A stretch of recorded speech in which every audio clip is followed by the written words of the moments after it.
Hello and welcome to Truth versus Hype on Mutiny in Amethi.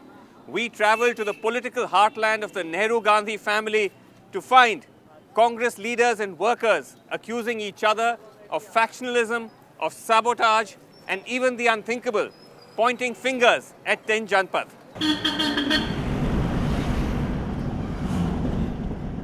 Trying to determine why one party won and another lost is always a complex business. But enter Amethi, and within seconds, one big Congress Achilles heel is exposed.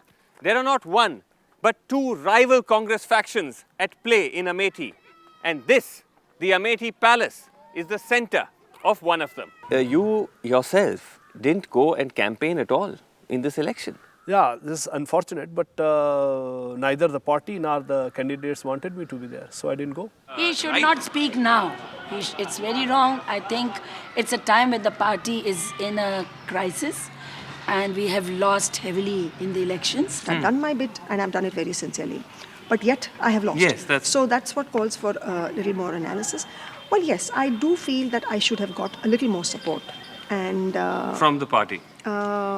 Possibly from the party, from the organization. इनका जो काम करने का तरीका है वो एक पुराने समय के राजा और प्रजा के हिसाब से पब्लिक से व्यवहार करती हैं, जबकि गांधी परिवार सबका सम्मान करके चलता है. Our living style, working political style of functioning, everything, meeting people is nothing feudal. We don't believe. Okay, we don't believe. But you're living in this huge palace in this very poor demolish. area. In this very poor area, to say you're a common man. It is our ancestral place and it is our residence. Okay. We can't demolish it and go and live in Juggi. ये party का और एक संगठन का ये vote है जो 50,000 vote उनको मिला.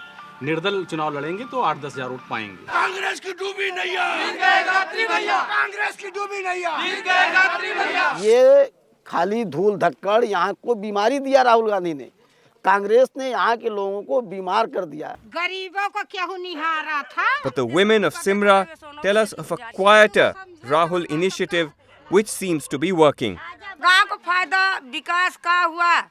अब मतलब कि जैसे हम अपन लेन देन, अपन गाय भैंस, अच्छा, खेती बाड़ी, अपने समूह से, अपने सीसीएल से, बचत से, अपने हर चीज से अपन काम करता ही. लेन देन हमारी ये विकास है. अरे चलने को रास्ता बता दिया, का कोई अपने घर से देगा कुछ. ये समूह किसके वजह से आया? राहुल भैया के. तो ये समूह कौन, मतलब राहुल गांधी के? जी, राहुल गांधी की तरफ से. अच्छा, हाँ.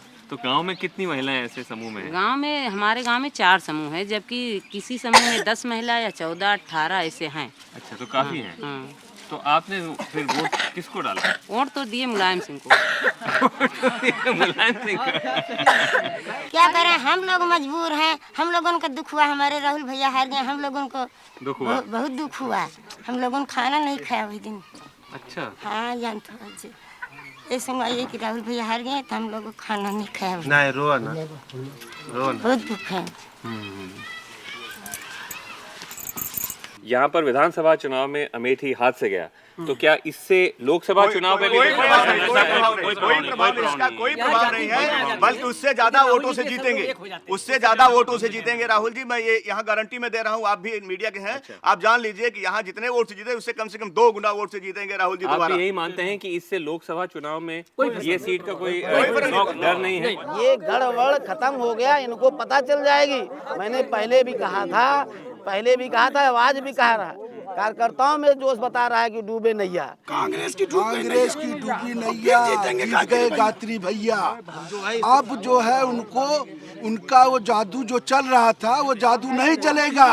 अब की हमारे नेता जो है, नेता हमारे मुलायम सिंह जी अब की अच्छा सांसद लड़ाएंगे तो राहुल गांधी को लोहे के चना चबाना पड़ेगा और वो काशी और बनारस जाएंगे. ये जो जनता बोल रही है. 15 साल से राहुल भैया थे. उसके बाद अब इसको बदलना जरूरी भी था कि इनकी भी देखी जाए कि ये क्या कर सकते हैं.